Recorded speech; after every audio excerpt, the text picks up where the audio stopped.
Que a paz do Senhor Jesus Cristo esteja com todos. Sejam todos muito bem-vindos a mais uma escola bíblica neste santo sábado do Senhor. Uma alegria muito grande tê-los com a gente neste momento em que nós vamos estudar a Bíblia Sagrada e vamos estudar a nossa lição. Por gentileza, feche os teus olhos. Vamos orar? Oremos todos juntos. Deus eterno, Pai de misericórdia, a Ti a honra e a glória, porque Tu és digno, Deus. Obrigado, meu Deus, por este santo dia, pela manhã desse santo dia, em que nós, todos juntos, temos a oportunidade de Te cultuar no estudo da lição bíblica. Nós estivemos junto com essa lição, aprendemos dela, meditamos nela no decorrer da semana. E agora, Senhor, como uma grande família, nós vamos fechar essa semana estudando a lição todos juntos aqui. Que a Tua bênção esteja conosco, que Teu Espírito Santo esteja conosco, que os nossos corações estejam abertos, que as nossas mentes estejam sensíveis e que tudo que o Senhor tem a nos ensinar, que possamos receber com alegria, que possamos crescer na Tua presença.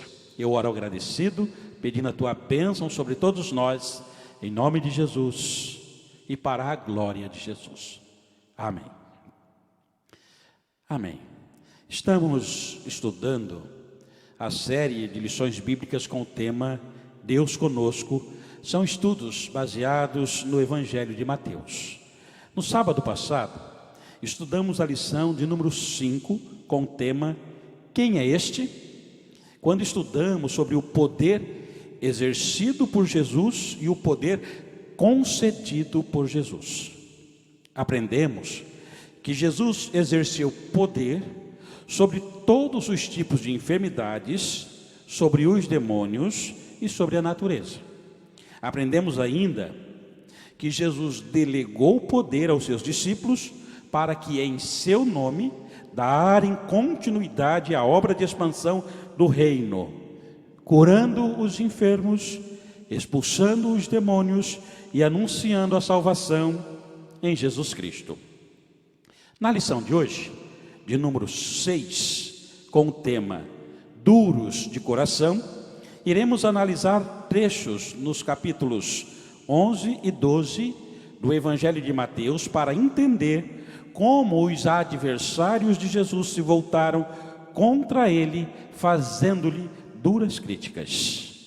Portanto, o tema da lição de hoje, duros de coração. O objetivo, repito, é analisar trechos dos capítulos 11 e 12 do Evangelho de Mateus para entender como os adversários de Jesus se voltaram contra ele, fazendo-lhe duras críticas.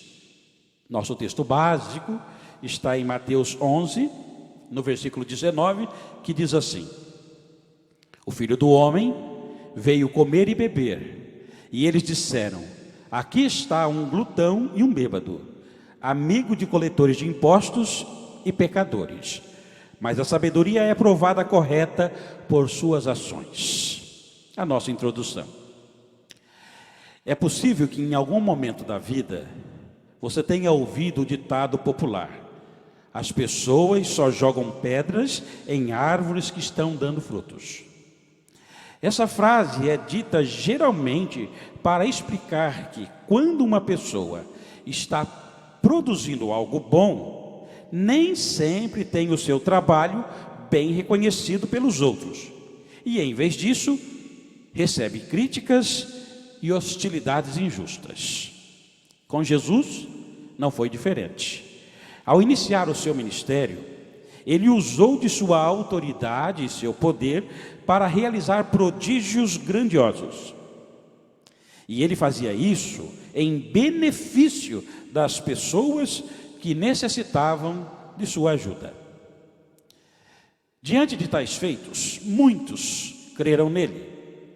Outros, porém, o trataram com hostilidade, criticando-o no intuito de derrubá-lo. E por que faziam isto? Eram duros de coração. Muito bem, vamos lá então. De olho no texto, Nos capítulos 11 e 12 do Evangelho de Mateus, estes capítulos descrevem uma crescente oposição da parte dos fariseus. Quando lhe convinha, até mesmo o governo romano agia nesta mesma direção. Mesmo vendo os sinais que comprovavam ser Jesus, o Filho de Deus, eles se recusavam a acreditar nesta verdade. Em vez disto, optaram pelo caminho da incredulidade. Duros de coração, eles se tornaram hostis ao mensageiro do Salvador, se tornaram hostis aos ensinos do Salvador, se tornaram hostis aos milagres do Salvador e, finalmente, se tornaram hostis à pessoa do Salvador. Vejamos, neste primeiro momento, a hostilidade dos religiosos para com o mensageiro do Salvador, aquele que veio antes do Salvador. Estamos falando de João Batista. Hostilidade ao mensageiro do Salvador. João Batista nasceu com a missão de ser o mensageiro de Deus para preparar o caminho do Messias, como diz em Mateus 11, verso 10. Porque é este de quem está escrito: e eis que diante da tua face envio o meu anjo, que preparará diante de ti o teu caminho. João Batista era um profeta de convicções firmes. João não era um pregador popular que encantava multidões. Tampouco ele era um caniço ao vento que muda de direção a todo instante. O arrependimento era a sua mensagem, o pecado era o seu adversário. Como diz Mateus 3, verso 8. Ele dizia: produzi, pois, frutos dignos de arrependimento. Como mensageiro do Messias, João Batista foi hostilizado, foi amarrado e preso pelo governo romano ao denunciar o pecado de Herodes, que manteve um relacionamento proibido com Herodias, mulher do seu próprio irmão. Isso está em Marcos 6,17, que diz assim: porquanto o mesmo Herodes mandara prender a João e encerrá-lo manietado no cárcere por causa de Herodias, mulher de Filipe, seu irmão, porquanto tinha casado com ela. Os líderes religiosos, por sua vez, nada fizeram em favor de João. A atitude omissa desses líderes religiosos com relação ao profeta, com relação a João, refletia os seus sentimentos contra Jesus, pois foi João que havia apresentado Jesus, foi João que havia honrado Jesus. Tanto o Estado quanto o poder religioso se voltaram contra o mensageiro de Cristo. Já preso, João Batista expressou sua dúvida a respeito de Jesus. Em Marcos 11, verso 3, diz assim: és tu aquele que haveria de vir, ou devemos esperar outro?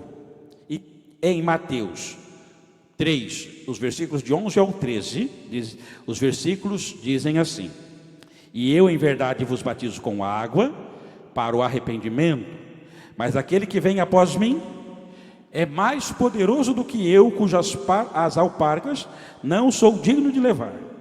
E ele vos batizará com o Espírito Santo e com fogo. Ainda em Mateus 3,11, seguindo, diz assim: em sua mão tem a pá, e limpará a sua eira, e recolherá no celeiro o seu trigo, e queimará a palha com fogo, que nunca apagará. Então veio Jesus da Galileia ter com João, junto ao Jordão, para ser batizado por ele. Nesse texto, João tinha certeza que Jesus era o Messias. Mas agora, talvez por causa da prisão e por causa da oposição por parte dos líderes judaicos, João demonstra dúvida a esse respeito. A João, Jesus confirmou que de fato ele era o Messias e citou os seus atos de milagres.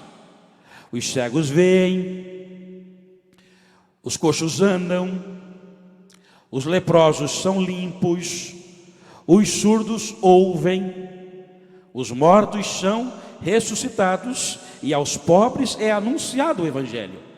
Essa é a resposta que Jesus envia para João a respeito da sua pessoa. O profeta de Deus soube, assim, que seu trabalho não foi em vão, apesar da oposição. Há aqueles que se mostraram hostis ao Evangelho. Jesus se dirigiu com um alerta de condenação. Nos versículos 20 a 24 dizem assim: então começou ele a lançar em rosto às cidades onde se operou a maior parte dos seus prodígios, o não se haverem arrependido, dizendo: ai de ti, Corazim, ai de ti, Betsaida, porque se em Tiro e em Sidom fossem feitos os prodígios que em vós se fizeram, há muito que teriam se arrependido com saco e com cinzas. Por isso, e eu vos digo, que haverá menos rigor para Tiro e Sidom no dia do juízo do que para vós. E tu, Cafarnaum, que te ergues até o céu, serás derribada até o inferno, porque se em Sodoma tivessem sido feitos os prodígios que em ti se operaram, teria ela permanecido até hoje. E eu vos digo, porém, que haverá menos rigor para os de Sodoma no dia do juízo do que para ti. Ele denunciou os habitantes das cidades que mais presenciaram os milagres dele, mas não se arrependeram.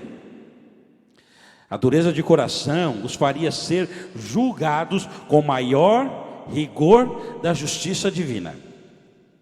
Contudo, Jesus sempre lhe fez um convite ao discipulado: venham a mim, todos os que estáis cansados e oprimidos, e eu vos aliviarei. Aceitar esse convite significa crer nele.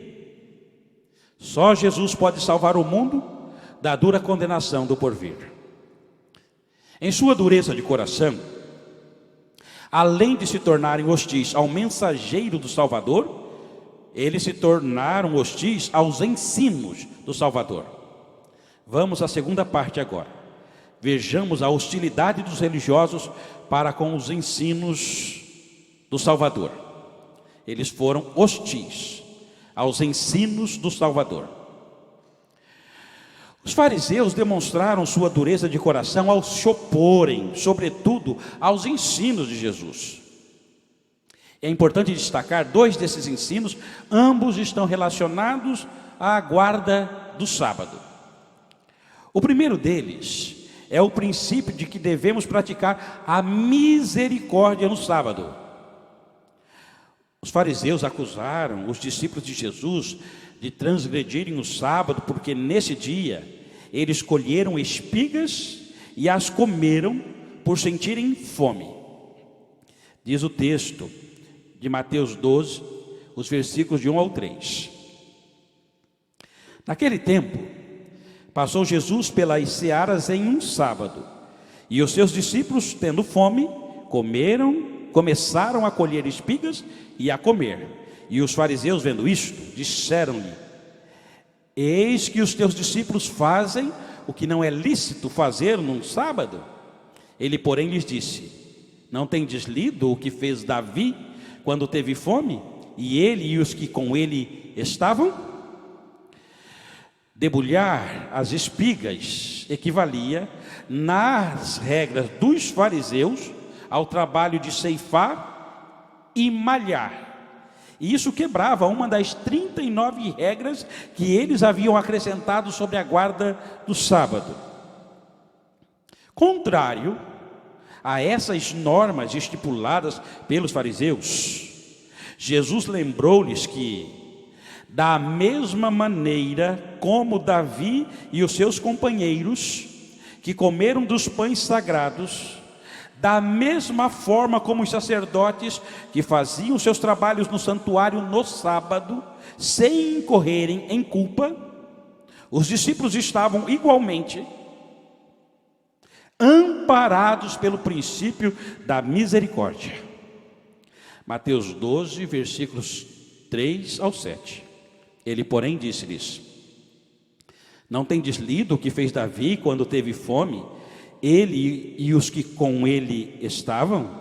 Como entrou na casa de Deus e comeu os pães da proposição, que não lhe era lícito comer, nem aos que com ele estavam, mas só os sacerdotes? Ou não tendes lido na lei que aos sábados os sacerdotes do templo violam o sábado e ficam sem culpa? Pois eis que vos digo, que está aqui quem é maior do que o templo. Mas se vós soubesseis o que significa misericórdia quero, e não sacrifício, não condenaríeis os inocentes. Eles estavam com fome, os discípulos estavam com fome e necessitavam de comida. Portanto, aplica-se aqui o princípio da misericórdia. O segundo ensino de Jesus, que os fariseus repudiaram, é sobre curar ou sobre socorrer alguém no sábado. Os fariseus questionaram: é lícito curar no sábado? Mateus 12, 10. No versículo 12, Jesus mostrou que sim, é lícito nos fazer o bem no sábado. É importante lembrar que, ao menos que a vida estivesse em grande perigo, os fariseus proibiam prestar ajuda a alguém no sábado, a não ser que a vida estivesse num grande perigo. Fora disso, não podia se ajudar ninguém no sábado. Mas, mesmo assim, nesse dia, eles permitiam socorrer uma ovelha ou um boi que caísse em um poço. Mateus 12, 11. E ele lhes disse: qual dentre vós será o homem que, tendo uma ovelha, se num sábado ela cair numa cova, não lançará a mão dela e a levantará? A reação dos fariseus diante dos ensinos de Cristo foi, portanto, de conspiração sobre como poderiam matar Jesus. Isso está no versículo 14. E já no versículo 15, diante desta ameaça, diante desta conspiração, o mestre afastou-se dali. Ao afastar-se dali, Jesus evitou o conflito direto com os seus inimigos, para que pudesse permanecer dentro do cronograma divino e ser crucificado na hora certa. Mesmo diante da verdade, os adversários do mestre não lhe deram crédito, pois preferiram tramar contra ele do que reconhecer o seu próprio erro. Em sua dureza de coração, além de se tornarem hostis ao mensageiro do Salvador, aos ensinos do Salvador, eles se tornaram hostis aos milagres do Salvador. Vejamos nessa terceira parte a hostilidade dos religiosos contra os milagres do Salvador. Hostilidade aos milagres do Salvador. Os adversários de Jesus se mostraram duros de coração ao não reconhecerem a autenticidade dos milagres realizados por Jesus. Jesus havia curado um endemoniado, que era cego e mudo. Mateus 12, 22 diz assim o texto: trouxeram-lhe então um endemoniado cego e mudo, de tal modo o curou que o cego e mudo falava e via. Por isso as pessoas indagavam: não será este o Filho de Deus? Isso está em Mateus 12, no versículo 23, na segunda parte. O povo via nos milagres de Jesus um sinal de que ele era o Messias, mas os fariseus não aceitavam este fato. Diante da manifestação da verdade, há aqueles que a aceitam e há os que, à semelhança dos adversários de Jesus, preferem macular a sua credibilidade. Foi isso que eles intentavam fazer ao afirmarem, versículo 24: é somente por Beelzebu, o príncipe dos demônios, que ele expulsa os demônios.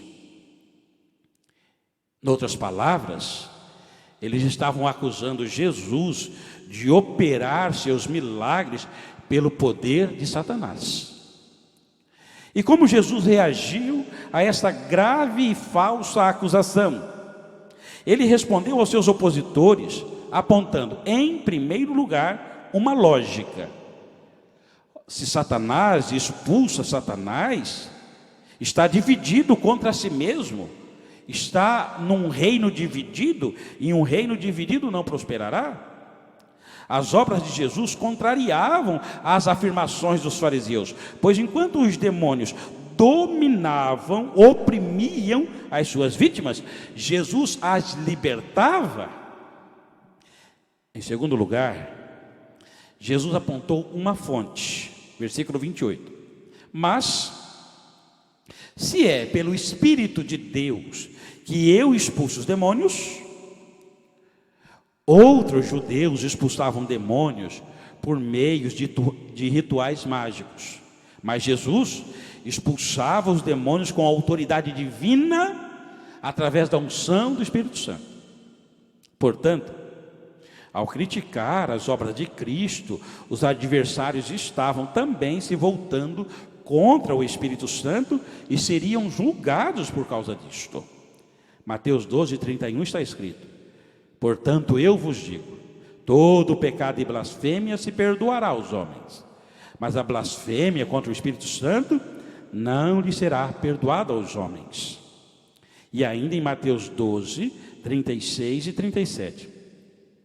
Mas eu vos digo que de toda a palavra ociosa que os homens disserem, hão de dar conta no dia do juízo, porque por tuas palavras serás justificado e por tuas palavras serás condenado. Muito bem, em sua dureza de coração, além de se tornarem hostis ao mensageiro do Salvador, de se tornarem hostis aos ensinos do Salvador, ao se tornarem hostis aos milagres do Salvador, eles se tornaram ainda hostis à pessoa do Salvador.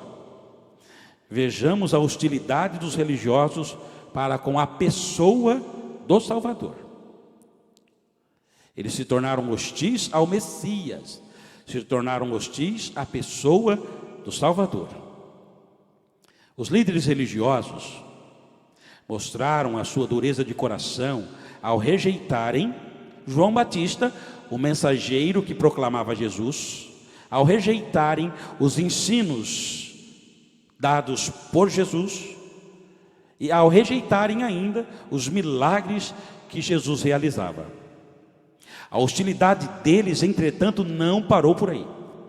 Eles também se voltaram contra a pessoa de Jesus, questionando a sua identidade. Por isso, eles lhes pediram um sinal. Mateus 12:38, segunda parte. Mestre, queremos ver um sinal miraculoso feito por ti. Ao fazerem esse pedido, os opositores de Jesus estavam demonstrando sua incredulidade, pois queriam que ele provasse que era o Messias. Milagres já haviam sido realizados por Jesus, e mesmo assim, os líderes judeus haviam se mostrado incrédulos. As evidências de que Jesus era o Filho de Deus se mostravam claras, mas eles não as aceitavam. A dificuldade de aceitar Jesus como Messias surgiu também de pessoas próximas a ele. A família de Jesus achava que Jesus estivesse louco e tentou retirá-lo do meio do povo, talvez até mesmo por causa de vergonha de Jesus. Em Marcos 3:21 diz assim: e quando os seus ouviram isso, saíram para o prender, porque diziam, está fora de si. E ainda João 7:5, porque nem mesmo os seus irmãos criam nele. A própria família de Jesus, num primeiro momento, não acreditava ser o Messias. Claro que num segundo momento, lá no cenáculo, nós vamos ter, no dia do Pentecoste, no batismo no Espírito Santo, a mãe de Jesus, Maria, estará lá, alguns irmãos de Jesus estarão lá. Nós vamos ter Tiago se convertendo, escrevendo a sua epístola universal de Tiago. Nós vamos ter, Tiago era irmão de Jesus. Nós vamos ter um outro irmão de Jesus que é Judas, que vai escrever aquele Judas antes do Apocalipse. Aquele Judas, ele é irmão de Jesus.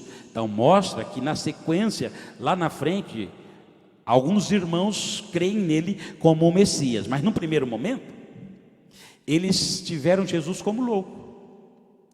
Imagine um irmão sair dizendo assim, que ele é o Cristo, que ele é o Filho de Deus. Até que isso saísse da mente, descesse no coração e se transformasse em fé, leva tempo.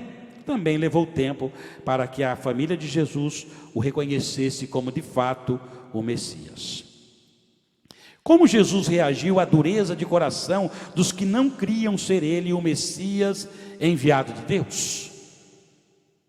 Aos que lhe pediram um sinal, Jesus deu-lhes o sinal do profeta Jonas, que é uma referência ao cumprimento de sua morte, sepultamento e ressurreição. Mateus 13:40. Pois assim como Jonas, 12:40. Pois assim como Jonas esteve 3 dias e 3 noites no ventre de um grande peixe, assim o Filho do Homem ficará 3 dias e 3 noites no coração da terra. De fato, tal como Jesus pronunciou acerca de si mesmo, foi morto, sepultado e ressuscitado ao 3º dia. Esta é uma proeza que somente o Filho de Deus podia realizar. Jesus é o Messias. Apesar de ter lidado com a hostilidade em seu ministério, Jesus não recuou e fez o que era preciso. Cumpriu a sua tarefa com dignidade e com maestria. Muito bem. Veremos a seguir 2 lições importantes para praticarmos diante das verdades até aqui expostas. De olho na vida. A primeira lição para praticarmos, para evitar a dureza de coração é: aceite a verdade. Jesus é o Filho de Deus e as suas obras durante o seu ministério na terra confirmam esta verdade. Os seus milagres eram sinais de que o reino de Deus havia sido inaugurado. Não à toa, muitos indagavam: não será este o filho de Davi? Mateus 12:23. Os fariseus, contudo, resistiam à verdade, acusando Jesus de expulsar demônios por intermédio de Belzebu, o príncipe dos demônios. A dureza de coração de uma pessoa leva esta pessoa a repudiar a verdade, mesmo vendo-a claramente. Apesar de presenciarem as obras de Cristo na igreja e através da igreja, muitos preferem não acreditar em Jesus.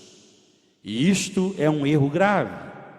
Fujamos de tal atitude e creiamos no senhorio de Cristo. Aceitemos a verdade dos seus ensinos com humildade e devoção. Muito bem. A primeira lição para praticarmos é aceitar a verdade do Evangelho. A segunda lição para praticarmos, a fim de que evitemos a dureza do coração, é buscar o arrependimento. Uma pessoa que é dura de coração resiste em aceitar os princípios propagados pelo Evangelho de Cristo. Os adversários do Mestre recusavam-se em aceitar o mensageiro de Deus, bem como se recusavam a aceitar os ensinos de Jesus, os milagres de Jesus e a identidade messiânica de Jesus. Eles eram hostis a Jesus. Contudo, Jesus lhes deixou um alerta: venham a mim.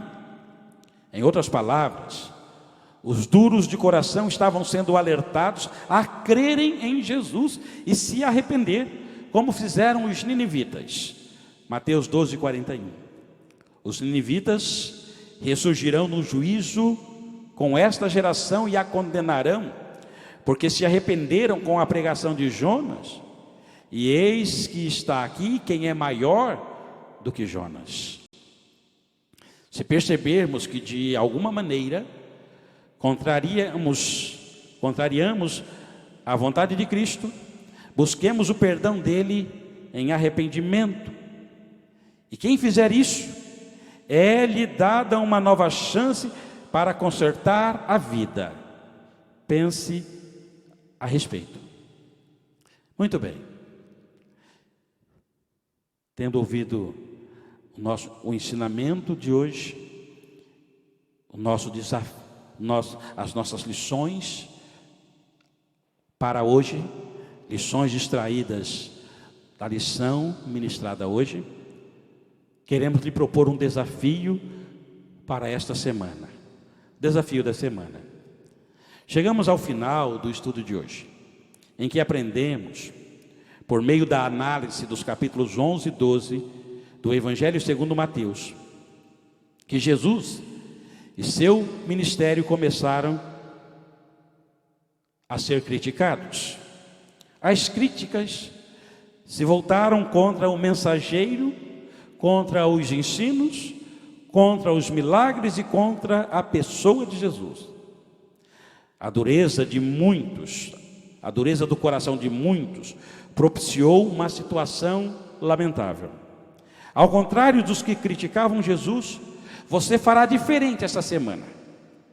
Faça um propósito pessoal de elogiar Jesus a uma pessoa não cristã. Faça isso por meio da leitura de um versículo bíblico, de uma mensagem em uma rede social ou de uma conversa por telefone.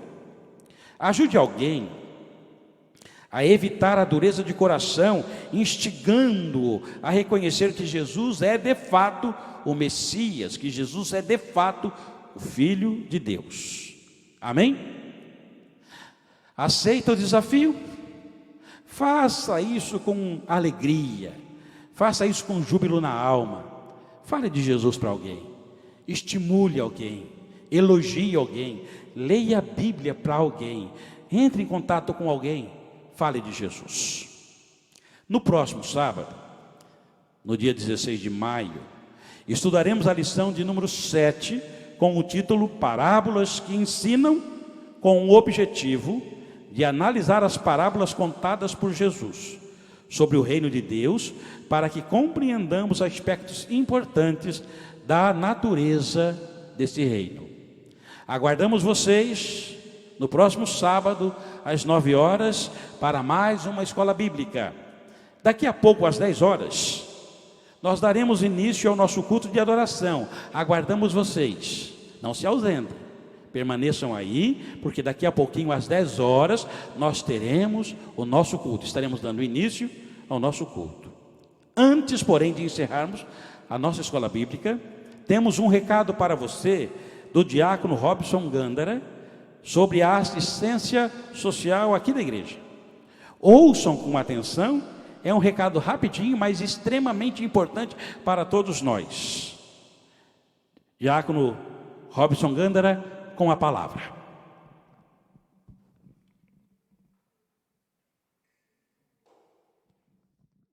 A paz do Senhor. Sou o diácono Robson Gândara, líder do Ministério Diaconal de Vila Maria.